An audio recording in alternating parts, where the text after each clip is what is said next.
Welcome to the Samuele Tini Show, where business, innovation and sustainability converge to drive progress. Are you ready to uncover solutions shaping our future? Let's dive in. Welcome to a new episode of the show. Today, we are going again in Kenya, discussing innovation and sustainability with somebody that is making the headlines, with a startups that is really transforming food system, waste. So I'm really pleased to have here today Claire Van Enck, who is the CEO and founder of Farm to Feed. Claire, it's such a pleasure having you here today. Such a pleasure. Thank you so much for having me. It took some time to get here, and thank you for your patience. And I'm so honored to be here in this conversation. Fantastic, Claire. And I like the energy. And you have made headlines. I've seen you, the Cartier, other prizes, innovator, catalyst. But before that, we want to know a bit. Who is the founder? I mean, who is Claire? What brought you? I mean, Van Enck, I think, is Netherlands. He told me. So, what brought you to Kenya? How you entered this sustainability world? It is always good to hear those recognitions, but on the inside, it doesn't. It's a lot of work, right? The glossy is always the outside picture.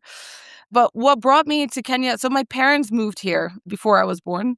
So they each had their businesses and came for their jobs.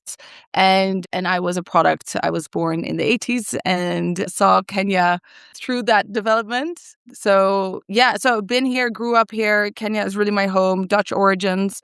I did go to university in the Netherlands, but did a stint in Southeast Asia, worked as a management consultant, and then came back to Kenya, actually, for a job opportunity as a management consultant.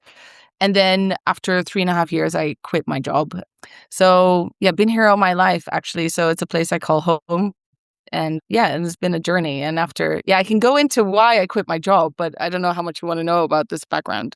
That will be the eureka moment that somebody, we recall many of the people, even they had wonderful job at the big four or others. And then they saw, wow, I'm not doing anything meaningful. Maybe it's done the case and I want to do something that really touches life. Is it this the case also for you? Yeah, unfortunately, so cliche. I can go into it. So I worked as a management consultant, and in Nairobi, I traveled throughout East Africa, learned really a lot. It's very different as a kid, of course, than as like a working professional in East Africa. And then, I was advising companies that perhaps it's horrible to say. I didn't really care about international companies coming into East Africa. I was doing a lot of public sector advising as well. And then after a while, wasn't really happy with, the time spent away. Also for my children, I was a young mother. I just got my second child and was away a lot, traveling a lot, and didn't really feel that I was having the impact or spending the time away from my kids doing something that was really impactful or that I really cared about. So quit my job. I had to recalibrate my career. I've always been jumping from one job to the next type thing, like career focused. And I was like, I need some time to really think. I think that's something that parenthood does a lot. Like, if you are away from your kids for so long and you want, not everyone wants a full-time job, but if you want a full-time job, it better be something that you feel like, joyous about, that, where you can follow your passion and where you feel it's worthwhile spending your time away. So I did a sabbatical, and during my sabbatical, COVID hit. So one day to the next, there was a lockdown. And I was, I had time. I was on the sabbatical. I was having my first coffees with people, thinking about my next career move, doing some self-reflection. And then because of the lockdown, it became immediately clear that, people didn't have access to income because they lost their jobs, because everything slowed down enormously, especially this part of the world. And at the same time, of course, hotels and restaurants, everything closed down. So farmers didn't have access to markets. So I knew one or two farmers from my previous job and from my network. So I called them up and I said, there's a lockdown. You must be having trouble accessing markets. Who are you selling to? And they're all like, yes, this is a big problem. So I think like the next day, or maybe even a couple of hours, I don't remember, but it was within a span of 24 hours, I started a GoFundMe page called Farm to Feed. And in this, I bought the produce from farmers they couldn't sell because of COVID, and I donated that to the slums. And that was it. And I was busy with going back to my career in my mind. But I was like, this is my temporary thing. It's crisis mode. I'm from this country. I had a lot of my international friends actually fleeing the country, which was a little bit of the inspiration for this, because I was like, people weren't necessarily afraid of hunger, but they were afraid of, they weren't afraid of COVID, but they were more afraid the economic crisis, hunger breaking out, those things. And that strangely was a bit of the inspiration for me to start this GoFundMe page. So then I started raising, and I got corporate donors at some point. I had a really nice flyer, Farm to Feed.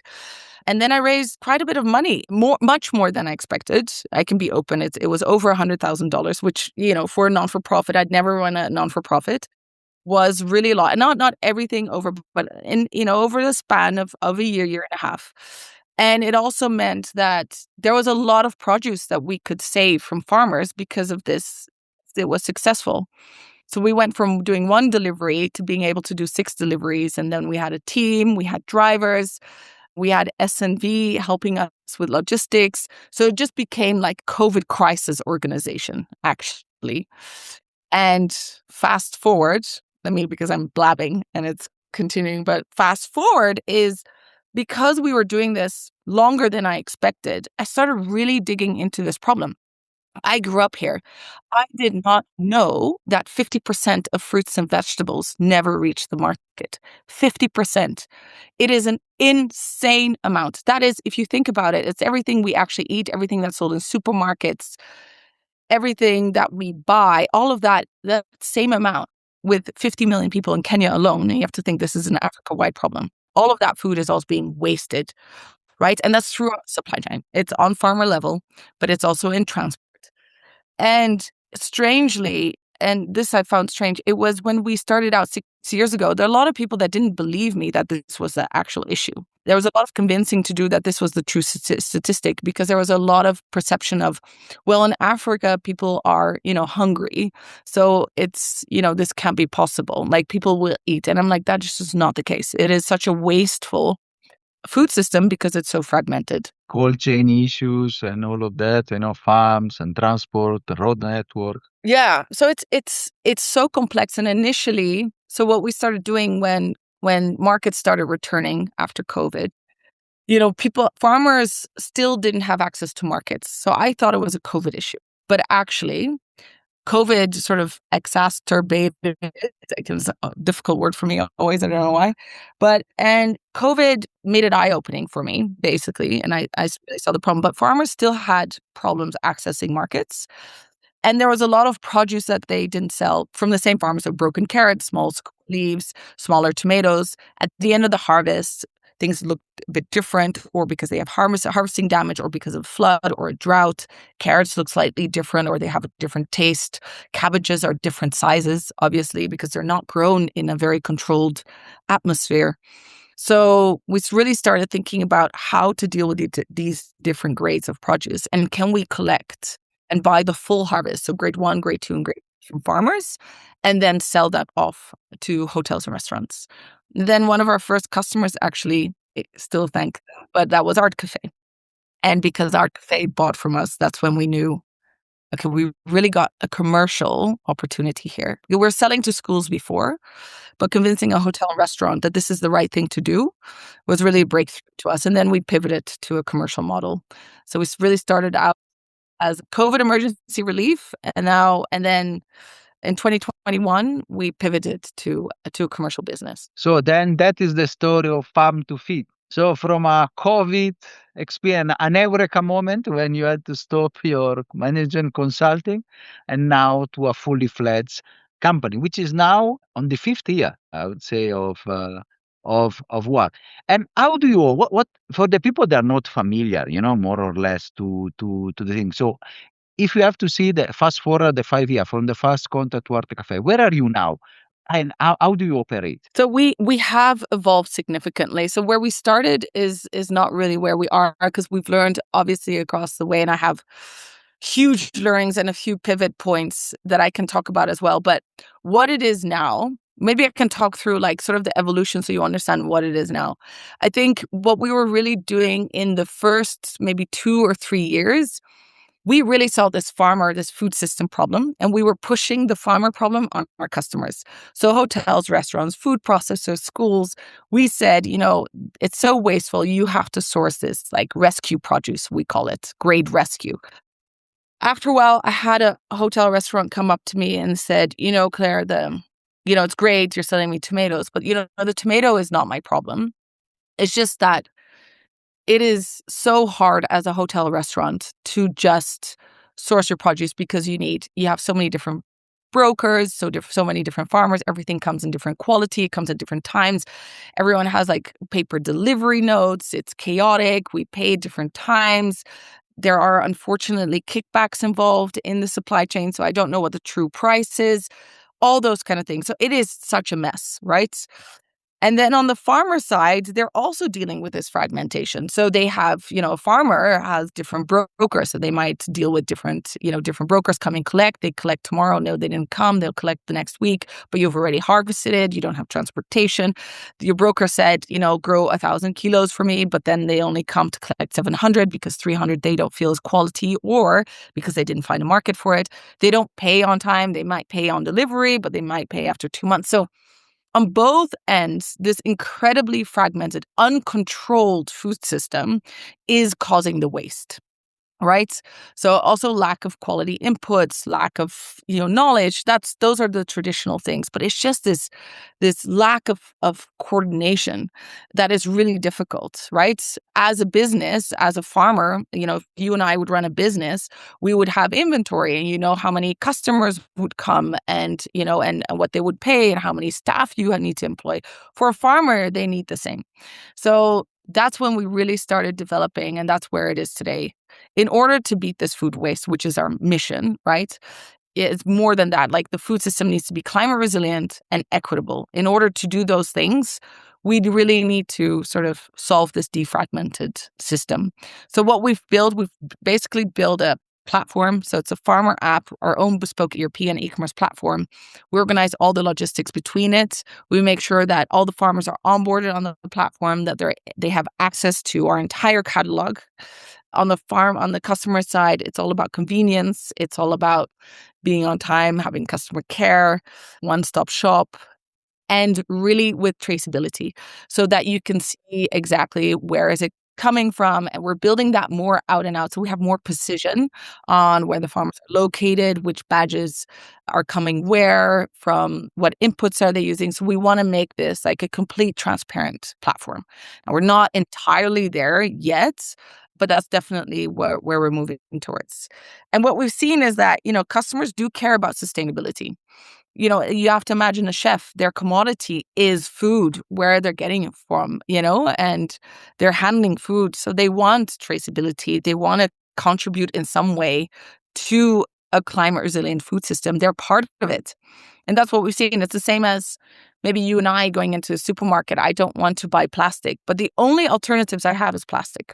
But if people would have packaging that is affordable, that is, good for climate, I would buy it. So we're trying to be that type of climate conscious, not complicated, just making it easy for hotels and restaurants and food processors and schools, we call them commercial kitchens, to buy through our platform in an easy, transparent way.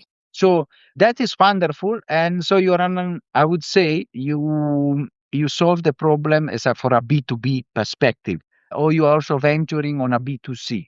No, we're really focused B2B. Yeah. Food processor, restaurants, schools, and others. So I read also another thing, that the full harvest, even the imperfect one, you give them a chance. So, maybe you can explain also that part, which was really an interesting, because usually we say we don't like the small. I've seen many times the broker, we don't like this, they rot in the field. So you give a chance also to the imperfect ones. We do. And we call that, we market that as grade rescue. We started that because we didn't know what else to call it, but now it's become like a real term throughout our supply chain. Our customers understand it and our farmers understand it. So yeah, that is that, a carrot is smaller or broken. We have specific specifications. We cannot rescue everything. If a carrot is 2 centimeters long, then of course we can't do that. Or if it's not safe or not tasty or it's overripe, there are specifications to that. But at least what we're really trying to do is make sure that, it's a cheaper product, but it gives value for our customers and it gives value for our farmers, because otherwise they wouldn't sell that. So yeah, so that's what we say with like the full harvest. The full harvest, we mean grade 1, grade 2, and grade 3, so that we have different grades. And another thing, what we mean with full harvest is that they don't only, we have a full catalog, so they can grow multiple crops, specialized crops, and more commodity crops. And that also really contributes to diversity of a farm. It contributes to farmer income. Because they can grow higher margin crops. They can do crop rotation. So that's what we mean with full harvest. It's really diversity of running your farm as well, and making sure that, hopefully nothing goes to waste. And another thing that's really important about food loss, I think it's overlooked because it sounds really simple, but it's sort of like if you and I were running a business and suddenly we buy a lot of inventory and then the next day all our customers don't show up. It's very wasteful. So what we're trying to do is so simple, is making sure that we have routine for the farmers so that they know we're collecting 500 kgs every Monday or Tuesday, whatever it is, so that a farmer doesn't have to overplant. It's very good coordination. And then with them, we grow the volumes. But it's that consistency that sometimes it's so simple, but it's really hard to do in this market. Consistency. I think it's like the key to running an ag business, is building that routine. And that is very important, especially for small scale farmer. And my subsequent question is this: can you describe the typical farmer within your platform? It's a small scale farmer. You use aggregator. You give cooperatives, or you have also medium size. And which are the benefits also for your farmers that your platform delivers? Yeah, no, it is small scale. So the majority of our farmers are between 0 and 5 acres. We have a few 5 acres to 10 acres, and then mid-scale, we say around 10 acres up. So the majority is really small farmers. We see Kenya alone has 7.1 million farmers. There is a supply. It really exists, right? And for the farmers, the benefit is really consistent market, access to consistent market. Another benefit is we are very solid on our payment terms. So farmers have dealt with very uncontrollable payment terms. They're paid after 30 days or 2 months, or they don't get paid the full amount.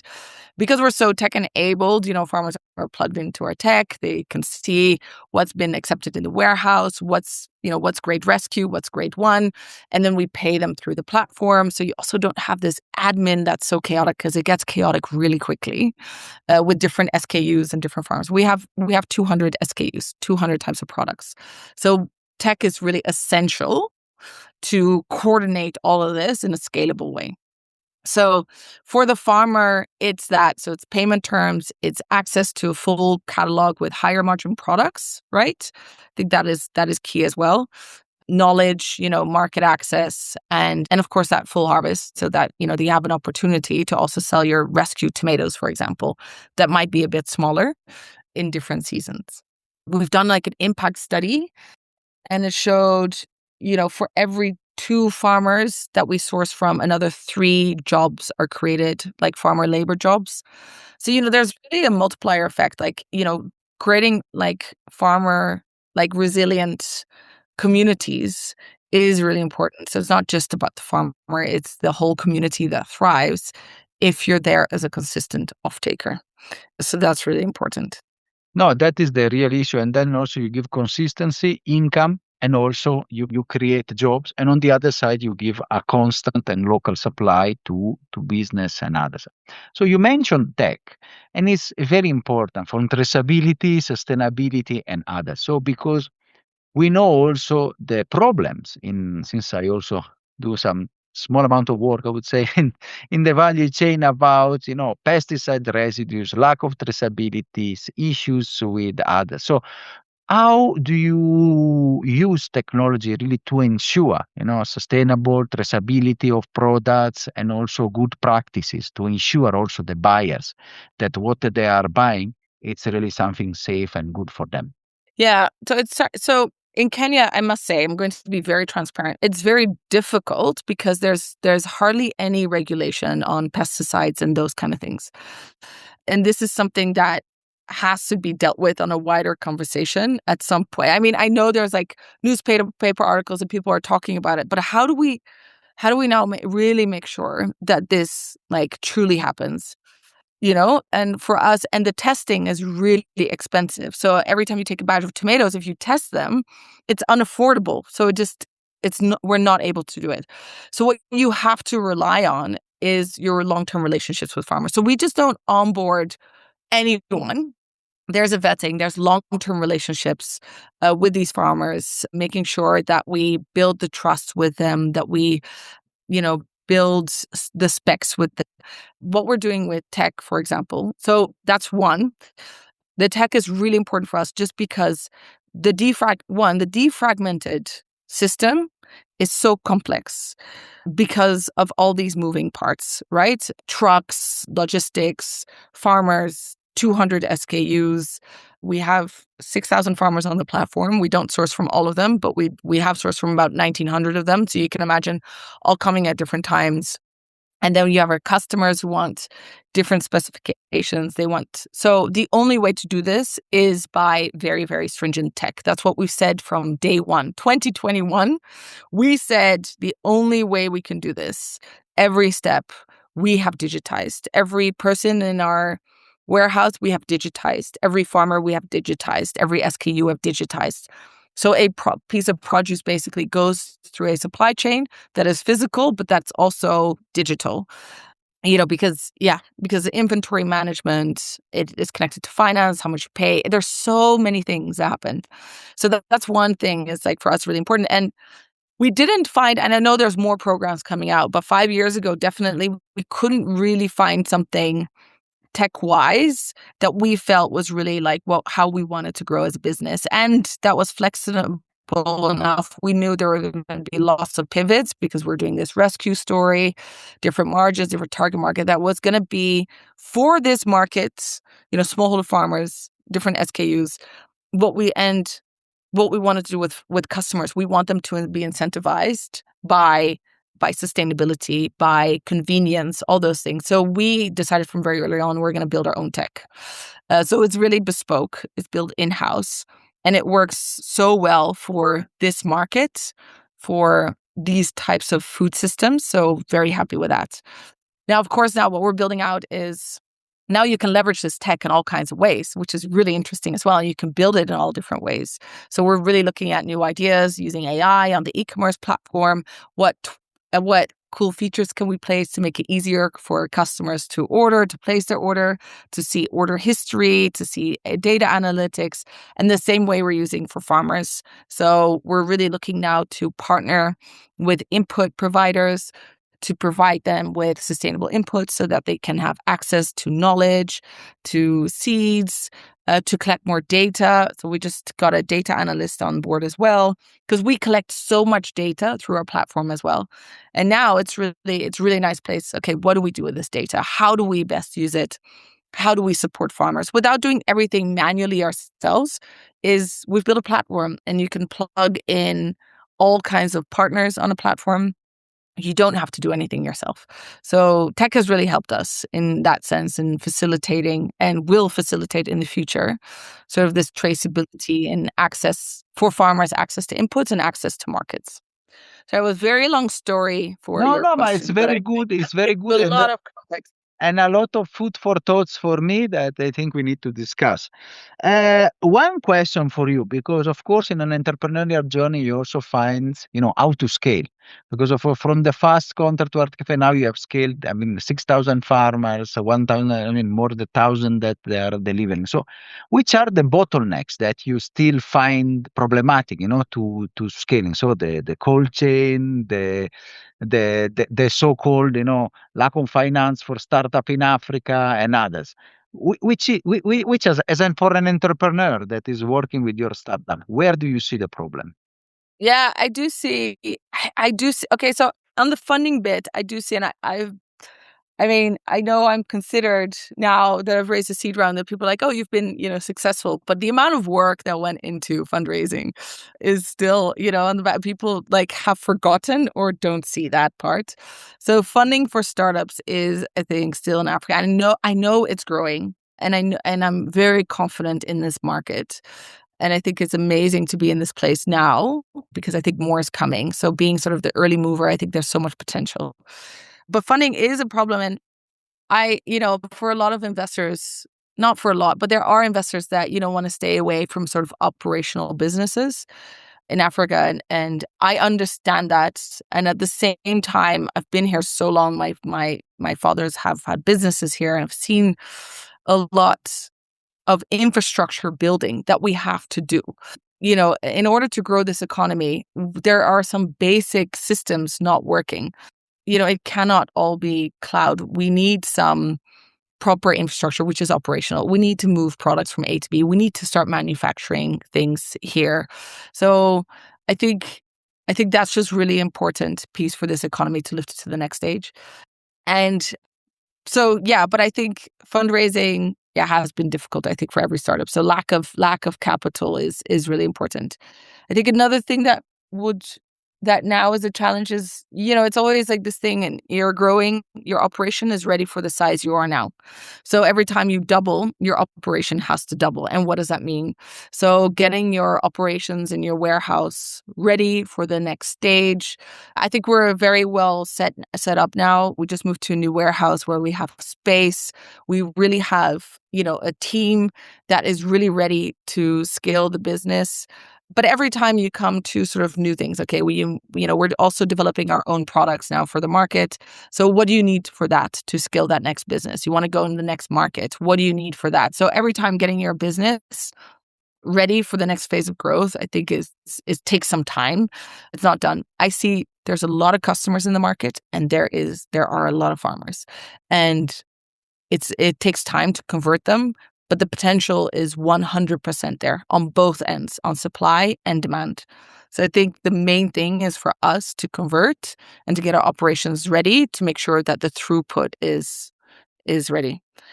No, and that is wonderful. I would like to see, since you mentioned that you have just jumped to new warehouse and others. So where do you want to take Farm to Feed? Which is your long-term dream? Yeah, the long-term dream is so many things are running through my head, but I think the main thing is in the back, so we are developing products as well for the domestic market and also for the export market. And, we're seeing quite some traction there. So for me, I think the big dream is for Farm to Feed really to become a food brand. In that sense, not a premium brand, that some people think, oh, you mean like a premium. No, a Farm to Feed becomes like a food infrastructure rather than just an agricultural supply chain, if you know what I mean. So being known for sustainability, being known for developing climate resilient products for the market, for the Kenyan market, but also for the global market. Yeah, I think the big dream is making sure that African products are known for their quality and taste and nutrition, rather than sometimes at the moment, I feel sometimes there's like an Africa discount on African products. I would really like to change that because we have access to so many products. So year-round, really good climate, to everything grows here. It's super lush. It's always fresh. And I think there's so much potential. So yeah, I think the bigger dream is to make sure that, we give Kenyan farmers access and these Kenyan products access to the world. Yeah, and put a stamp on the globe. Fantastic. And I really like what you say. I think it's a very powerful sentence. Then, the Africa discount that sometimes is still there in the mindset, which we also need to change, and then really put the stamp of quality, which is there. And we know it every day. And to close, you are very successful entrepreneurs. I mentioned the accolades that you got, and then, the prize, the Catalyst Funds, others. You have been in the press. So you are a very successful, I would say, woman, even a mother you mentioned before. So, really a full-round profession. But for the people, even for young people, or for people that they are listening.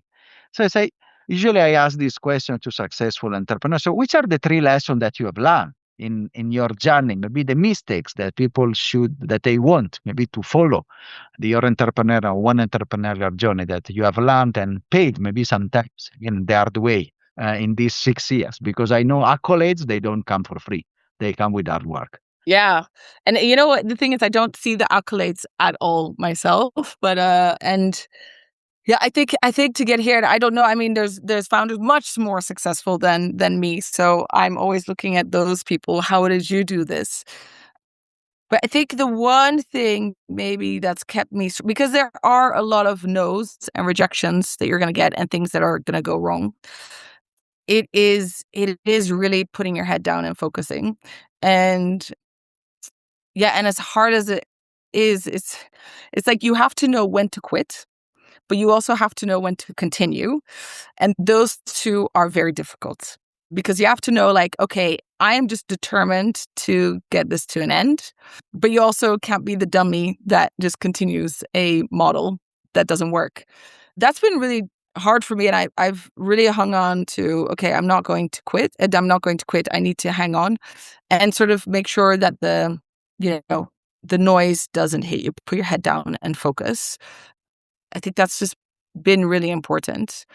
It's also been, but it has to do with funding as well. It's like your team does everything. If you have a good team, it's everything. And it's more than the idea itself. And of course, it's like, in the beginning, when you can't hire great people and, it has a lot to do with funding. So they're tied both. But, once we're now in a place where we have an all-round team, complementary team, some who are very financially orientated, the other one strategic, the other one more ops, the one is detail orientated, the other one's more creative. You need it all. I think that's the second thing. And the third thing is building a culture. Has been really important for me is make sure you spend time in creating those company values and not that they're just stickers on the wall. Make sure that people really understand them. Make sure that you embody them. And it sounds all so stupid, but because I want to build a food brand, a company, I don't want to create a supply chain. And for me, there's just like a different mindset in creating a company that stands for something that's bigger or to just fix a broken system. Those are the two differences for me. And people, I realize they want to work for a higher purpose as well, right? So find that higher purpose that you stand for, and people want to contribute to that idea. So that's why, so those are maybe the three things that I've learned. And I've learned, okay, maybe one big one, because people think, I think one big one is I've learned how to become a CEO. Like, if I can be really vulnerable here, it is like, becoming an entrepreneur and finding an idea and trying to solve it and just solving it. And then after 2.5 years, I realized I needed to switch from the entrepreneur to becoming a CEO for this company to scale. And those are two different roles. And you don't, and completely. And I thought I was doing one, but I wasn't. So, and it's still a thing today every time. What is it to be a CEO? What does it mean? What are those things that I need to do? That's trusting your team, for example, that's developing. Sometimes I'm back in being an entrepreneur that I'm like troubleshooting with a team or really going that. But, our team is now too big that I can't be involved in all the troubleshooting. It's more trusting each team. So that transition was really difficult for me, or like, let me say that was like an aha moment when I realized that I wasn't the CEO that the company needed. So I think that's like the biggest personal growth that I've gone through in these past 5 years. And Claire, I would not have said a better. This is golden lesson for many entrepreneurs that remain stuck sometimes because they don't want to lose their baby. The most important thing is really to make them grow and transition. As you have transition, some they exit or they go to other areas, but it's really to make the best for the business. So you cannot be trouble or being the one man in the front lines all the times. You need also when to scale, as you say, trust the team. So, Claire, it's been, wonderful episodes. I really loved your passion and your fantastic work. And we're really sure that maybe we have you even in the future to see where you have scaled and to share even more lessons with us. Thank you. Thank you so much for your time and all your questions. And thank you for bringing our stories to life, because I do think if more people hear how hard it is or the lessons, and I've taken inspiration from those in the early days, and I still take my inspiration. So I really appreciate you taking the time to tell our stories and to put them on a platform so that they can be shared and they can inspire others to start businesses in Africa or in other parts of the world. So thank you so much. Fantastic, Claire. Are you satisfied after this wonderful episode? Let's continue together our sustainability journey.